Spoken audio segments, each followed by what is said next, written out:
Hello, Alan Wright, and I'd like to introduce to you the fully automatic garden booster, which basically attaches directly to a hose by a quick connect disconnect.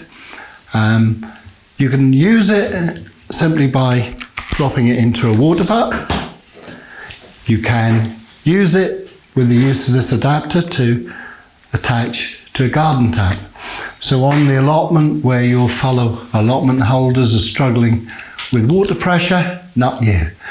And at the end of the day, you take this home with you. Power supply, if you're at home, probably the 1.5 amp transformer is what you need. Although I have had people who've run them off car batteries, one that used a solar power panel to charge that car battery, and another who ran it for a sprinkler system on a timer. So there's lots of options, low voltage, 12 volt. Thank you very much, and I hope you're interested.